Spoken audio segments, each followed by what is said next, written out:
Consistency is the only thing that guarantees a result. Consistently showing up for yourself, doing the thing, taking action, not ideating, not planning, not putting it into your calendar and making all these systems and making it all fancy, but just actually doing it. When you get used to actually taking the action and doing that consistently, not perfectly, but consistently, that is the only thing that guarantees a result. Ideally, it would guarantee the result that you want. But the thing is, what we want as human beings is constantly changing and constantly evolving. And a lot of the times, even when we get the result we initially wanted, life goes on, right? So you're always going to want more and more and more and more, or something else, right? Like when you were younger, maybe you had a goal of getting good grades, and then you had a goal of getting into college. And then life goes on. You have these different milestones, getting a job, working in a certain field. And even as you continue to check off these boxes, life goes on, right? It's not like you then like, okay, I did it, so let me lie down. Like you don't get into college and then you're like, okay, I'm done, So the result will change, like the intended effect of why you're doing something might continue to evolve. But the only way to get a result or the result is by consistently showing up, putting in the effort and doing the thing, not planning for the thing, not ideating, not brainstorming, not filling your notes section. I know I'm calling someone out because if I was listening to this, I'd be like, bitch, are you in my brain? Not putting it in your calendar, not making a really overcomplicated system, not talking to ChatGPT all day about this is my workout plan and blah, blah, blah, blah, blah. No, actually doing the thing consistently, not perfectly, but consistently.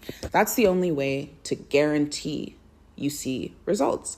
And you can't get angry at a lack of results. Like sit down one day and be like, oh my goodness, like my life isn't where I wanted it to be, blah, blah, blah. If you then look back and actually take inventory of what you've been doing day to day, right? Because I think sometimes we get into a mood and, you want to start regretting things and start feeling like you're behind and all of that stuff. But in those moments, do you ever take inventory of how you actually spend your time? Probably even as you're actively complaining in your head or out loud about, or being upset about like not having the results that you wanted. Even in that moment, where are you as you're thinking that? Are you in bed scrolling in the middle of the night instead of sleeping? Like, you know what I'm saying? Like take inventory of your life, because the actions that you take day to day are what determines where you'll be 3 months from now, 6 months from now, 1 year from now, 5 years from now, right? Your present day experience is simply the manifested result of what you were doing day to day, how you were thinking and how you were spending your time 3 months ago, 6 months ago, 1 year ago, right? Your present day is simply the result. And if you don't have the result that you want, then you need to take inventory about what have I been consistently doing and what have I been consistently not doing. And I'm sure if you do reflect, you'll see that the things you're consistent with, eating the wrong things, not exercising and taking care of yourself, not practicing good hygiene, not taking care of your space, not doing your work. If you want to have other goals like social media or learning a skill or writing a book, are you spending the time to write? Are you carving it out? Or are you consistently doing like on TikTok until the middle of the night? And even as I say this, I'm calling myself out. Nobody's perfect, right? But you have to take inventory of your schedule. I think also another thing that happens a lot is, and we're past that now because I think we're in Q2 now, but at the end of the year, around December, January, everyone has their, what do they call it again? New Year resolutions, right? And as people start dreaming, we don't do enough auditing. Okay, so we say, okay, I want to have X, Y, and Z new habits. Those things require time, and the best way to ensure that you're going to do the thing that you said you're going to do, and I saw this recently, was like to reduce the gap between the you that wants the thing and the you that will actually do the thing, right? And part of reducing that gap is carving out the time and making it a sacred dedication that you're doing towards that thing. But to carve out that time and make that effort, you have to take an audit. So it's not enough to just dream of a version of you that's better. You also need to deeply understand and assess who you are today.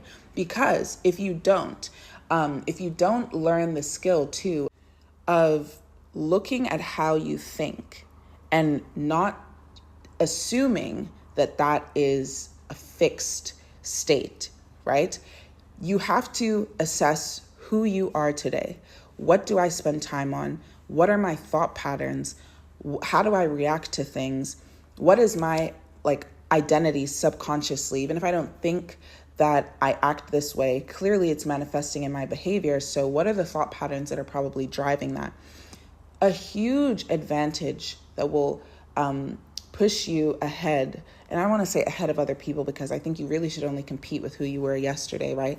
But a huge advantage for you in life is understanding that who you are is not fixed, not being attached to your ego.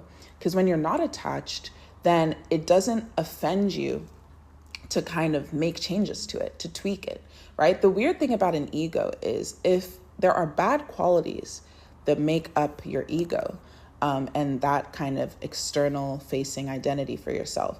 Even if those qualities are bad, if you deeply believe them, you still feel threatened by doing anything that goes against them.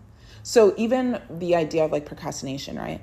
If you fundamentally think that you're a procrastinator, trying to do something before the very, very last minute will literally feel like you're pulling teeth.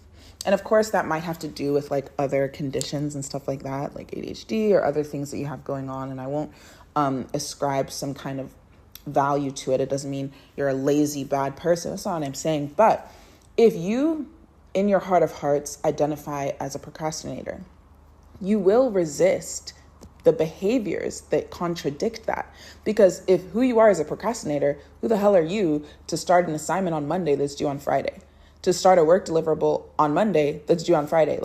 That's not you. That's not something you would do, right? So your behavior and your actions actually come from your identity and who you believe yourself to be. But the best thing you can do is to even go further back than that and stop identifying with that identity, stop identifying with your ego, sit behind that and realize that you're that silent witness in your head, watching the thoughts kind of pass through, experiencing the emotions kind of pass through your body. And then from that perspective, because that person, that consciousness inside of you, or that subconsciousness or that consciousness, when you make that subconscious conscious, now I'm like, what am I saying? When you make that watcher or the witness or the listener who you are, that person has no descriptions. It's hard for me to even talk about it with you because it's just there. It's just nothing. It's just you. Right? So that true inner you does not feel tied to and identified with the ego. And that means you can change your identity. You can say, why do I identify as a procrastinator? Is that actually what I want for myself? Okay, well, if I'm always saying things that contribute to that idea, if I'm always resisting doing things early, if I'm always telling myself oh, I can do it later, or I'm making excuses, or I'm avoiding things, or I'm saying, oh, it's just too much, or I don't feel like it, or whatever, paying attention to the thoughts that contribute to that identity.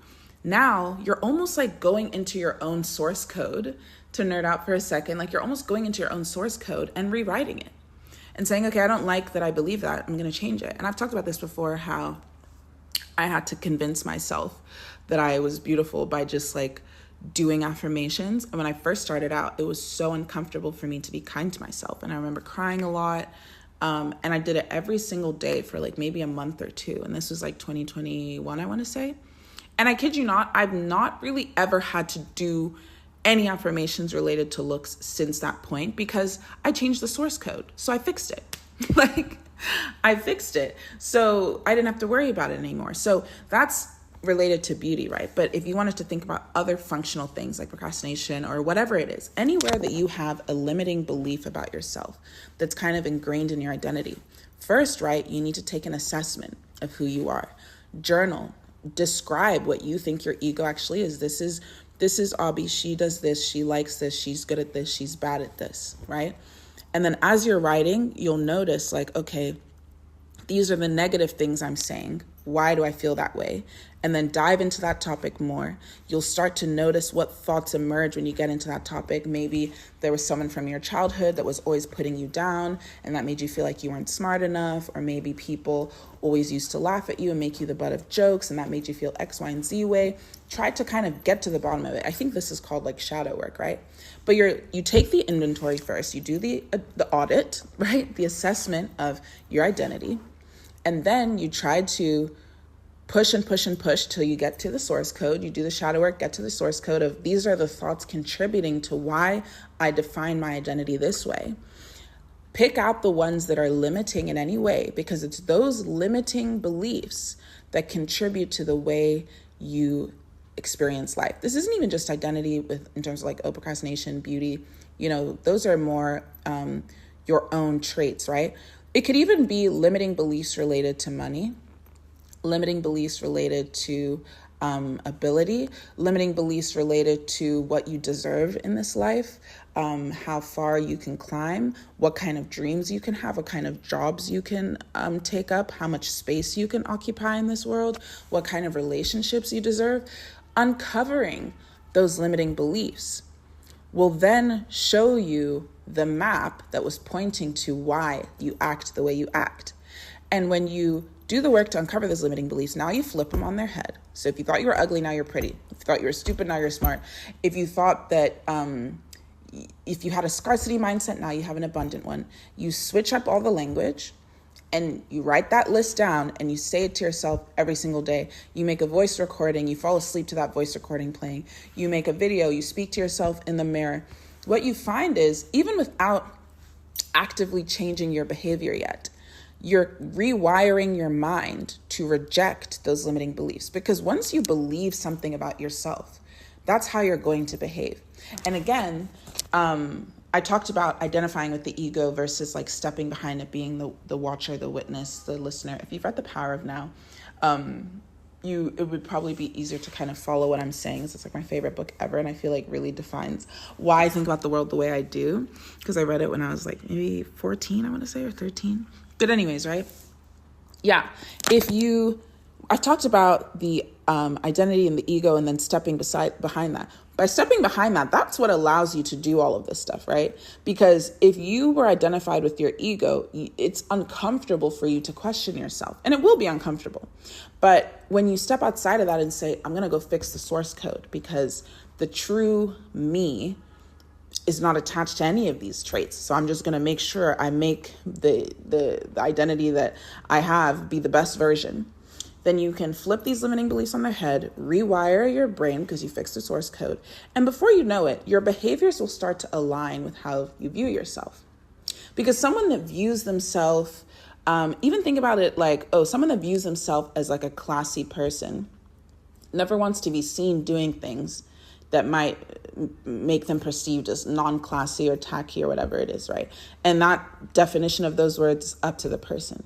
Okay, someone that has a lot of self-respect would not want to engage in behaviors that look like self-abandonment, that look like people can just treat them anyway. Someone that has a lot of self-respect wants to enact boundaries in their life, right? Because they know that I respect and love myself just as much as I love the people around me. So I'm not going to let the people around me treat me any kind of way, because that means I love them more than I love myself, right? So, or someone that identifies as an athlete, they're going to move their bodies naturally because that's how they identify.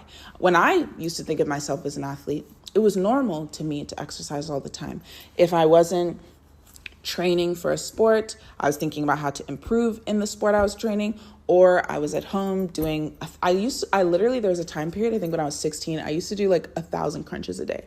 I started at 50 crunches a day and like a 30-second plank, and eventually got to like 1,000 crunches a day and like a 2 or 3 minute plank. And then I just like plateaued at that point because I was like, I feel like going any higher than this is just really annoying to count. And then I did that every single day. Someone that doesn't think of themselves as an athlete is not fucking doing that. You know what I mean? That's also why it's frustrating for when people talk about fat phobia.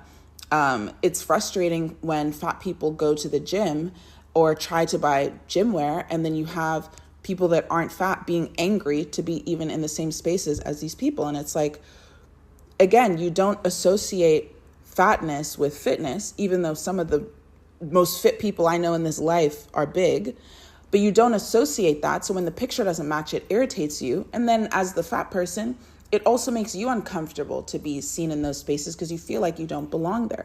And feeling like you don't belong there prevents you from going there, right? So if you are in a big body and you feel like gyms are for people that are really intense and take everything really seriously, and are really skinny and ripped and all of this stuff, then you're like, okay, well, I don't fit the kind of identity that goes to that place. So I don't want to go. And then you can think about it from a money perspective. Okay, I don't fit the kind of identity that goes to operas and country clubs and golf clubs and blah, blah, blah. So why would I go? Even, of course, there's a monetary constraint, but some of those kinds of activities, there's a lot of opportunities to be in those spaces for free.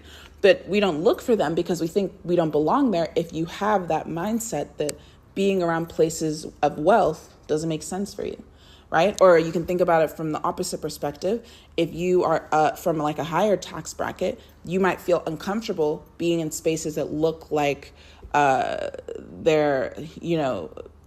there's more poverty around, if that makes sense. You might start to feel unsettled or uncomfortable or whatever it is because you feel like, oh, maybe I'm sticking out. Is something going to happen to me? And I'm not saying any of this is good or bad. Again, I'm not assigning value to the discussion today because I'm not trying to be judgmental. I'm just giving you examples of how this shows up in life, right?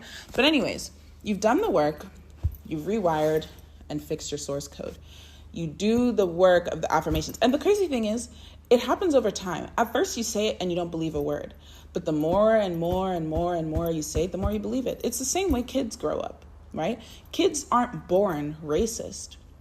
But if they're exposed to media that propagates racism, a family that propagates racism, friends and a school environment that propagates the idea that racist ideas or stereotypes of any kind. It could be racism, it could be stereotypes, it could be tribalism, whatever context you're in. Kids aren't born having opinions on those things. They are exposed to it over and over and over and over again until you think it's normal. Everything you do in this life is because you've been exposed to it enough until you thought it was normal. I think about this all the time when it comes to relationships. I'm constantly saying how dating is optional, marriage is optional. And it sounds like a controversial opinion, but it's only controversial because people are so exposed to this idea of finding the person you're supposed to be with forever, domiciling with them within a nuclear family, blah, blah, blah. They're so exposed to that idea that it's so normal to them that me saying something like, hey, you don't have to do that, right? Genuinely sounds like a controversial opinion. When really, for most things in life, it's optional. Like, I don't have to go outside today and spend a bunch of money. I don't have to go outside today and roll around in the grass. These are optional behaviors. Some things are less optional, right? Like if you need to eat, you need to drink water, blah, blah, blah, blah, blah. The way in which you do that, there are typical routes like a 9 to 5, or, if this was back in the day, then tending the land or going to hunt for food or whatever it is, right? There are typical routes to do that are normal and specific to different societies, different species, whatever. But ultimately, what's normal is just looking around and seeing what everybody else is doing. But you are opting in to do that. So me saying that marriage is optional should not be controversial, but it is, simply because we've been exposed to ideas. So that applies to literally everyone and everything. Why wouldn't it apply to you? Because it sounds like if I'm telling you that, okay, it's as easy as just telling yourself that you're rich, that's how you'll be rich. And it sounds like, okay, you're trying to sell me a bunch of bullshit. But the reality is, to a certain extent, that's how you absorbed all information that led you to be the person who you are today. It's because you kept hearing things, then you believed them, then you went out into the world and you filter the world around you based off of your own preconceived notions. And that's why witness accounts vary so much. You can have witnesses at the same scene at the same time, and they will report totally different experiences because they are filtering it off of their own preconceived notions. And those preconceived notions are coming from their source code that informs their identity, that informs their behavior, right? So maybe the way they even show up and act in these situations where they're a witness maybe to a crime or some kind of big, just news-breaking, groundbreaking event, the way they react, if you're the one that calls 911, if you're the one that actually responds, if you're the one that stands there and fawns and freezes and whatever, these are all informed by our source code and our identity, right? So if you know who you are today is informed by what you believe, then who you are tomorrow will also be informed by that. So change it. Change it. And of course, you still have to end up doing the work, but it's a lot easier to do the work without resistance. And if your identity holds anything in it that has resistance, you won't want to do the work. It will literally feel impossible to you because it feels like it goes against who you are. For example, I have always been someone that feels like when it comes to clothes shopping, for example, I like what I like. If I like a dress, I'm gonna get it in 50 colors. If I like a pair of pants, I'll get it in 50 colors. I know what I think looks good on me, and that's all I wanna wear. And if I buy something that doesn't match that vibe of what I'm fixated on for that season or year or whatever it is, I'm not gonna wear it because I know what I feel like wearing. I also don't really ascribe value to spending a bunch of money on a singular item because I just want to know that I like the item. Ideally, it's cheap because if it's cheap, I can get more of it. That's how my mind thinks. So if you take me into a super expensive store, even if I buy the super expensive thing and I really like it, all I'm going to be thinking about is I could have had like 50 really nice things that I like right now for the same amount of money. So naturally, I'm not going to walk into an expensive store, even having the money to do so. I'm not going to do that because in my head, I'm not someone, and this is again, if I wanted to change this identity trait about myself because I didn't like it, I could. But ultimately, I'm not someone, I don't identify as someone who gives a shit about a brand name, and I don't identify as someone who wants to spend money on something that has arbitrarily been decided to be worth more money than something else that I also think is nice that I could buy at the market for like 50k naira or 50 naira instead of 50k naira or $50 instead of $5,000. Like you're just, it's going to be very, very, very difficult to sway me. It's going to be impossible, really. And I've been like this my entire life. And that is something that is just, in my source code. If I wanted to change it, I could. But because I haven't, if you take me again to an expensive store, that's how I'm going to behave. I'm not going to want to spend anything. And even if you can spend it, but if even my family knows, if you want to buy me a gift, I'll tell you to just give me the money instead. For most of my birthdays as a kid, they would just give me cash because I don't actually want the gift. And am I going to even spend the cash? A lot of the times I lose track of where the cash went. It's not even for spending purposes. I just don't, I'm not a gift person. And if you spend the money on something expensive, you'd rather give me the cash so that if I do spend it, I can spend it on a bunch of little cheap shit and enjoy it and stretch it for much longer. Okay. So that's why I'm telling you the behavior that you want to change so you can get to your end result. You can do that behavior more consistently when you remove the resistance. And if you find yourself constantly trying to start a new habit, constantly trying to quote unquote change your life, constantly trying to pivot or try new things and then always falling off, I want to tell you part of, maybe not the entire reasoning, but part of the reason you're falling off so much is because there's resistance in your identity. You don't feel like someone that should be doing that kind of thing. And then that makes it harder for you to be consistent. And like I said at the beginning, consistency is like the number one key to your result. And it should be the easiest thing because it's in your control. But it's much, much easier when you actually do an audit and an assessment of who you are today. Make sure your source code's making sense. Make sure there's no limiting belief that would actively contradict the new behavior you need in order to be consistent with the action you need to take in order to get the results you want. So I'll end it there before I keep circling. Hi, welcome to Live LUMANI. My name is Obie. Thank you so much for listening. If you made it all the way to this point, comment an emoji that you think describes your identity today, or even just your vibe. Is it a bikini because summer's around the corner? Is it an island? Is it a dress? As you can see, the ones I'm suggesting are very me. Is it that fairy emoji? It's very whimsical. Is it books? Is it you at a laptop screen? Is it an angel? Is it a bird? Is it some flowers? Is it a rose? Are you feeling romantic? What's your vibe today? Comment an emoji that you feel like goes with who you are today or who you wish you were and who you are trying to become. Maybe you want a gym habit, so you're going to comment like the weightlifting emoji or something. But anyways, thanks for listening to this point. Don't forget to follow the podcast. I will. See, I know I need to post short form content. I hate it. And see, that's a limiting belief. And I'm doing the work, guys. I'm doing the work. Because again, all of these conversations I have with you guys, I need to have with myself. And I'm trying to rewire the part of my brain that overthinks literally everything to do with social media and then makes simple things way too much work, and then I just don't want to do it. I do think fundamentally social media is extremely tedious, and it's something people take for granted that it's actually extremely tedious. But I also know that I make it worse, and I also know that me believing it's tedious is what's making it tedious, because that's how I felt about podcasts for years, and that's why I never made one. And then when I realized, like, loophole, I can just not edit or do any of that extra shit that everybody else does. Once I found that loophole, now you see I post like twice a week. I've literally only missed like one upload. Like, I'm killing it, right? So removing the resistance, it changes the behavior, and this podcast is evidence. So I'm trying to do the same thing with short form. All this to say, if you want to follow me on my other socials, it's just at LiveLumani, and you can find all of those links in the beacons link in the description box. Thank you for listening. I will see you next time. Love you guys so much. Bye.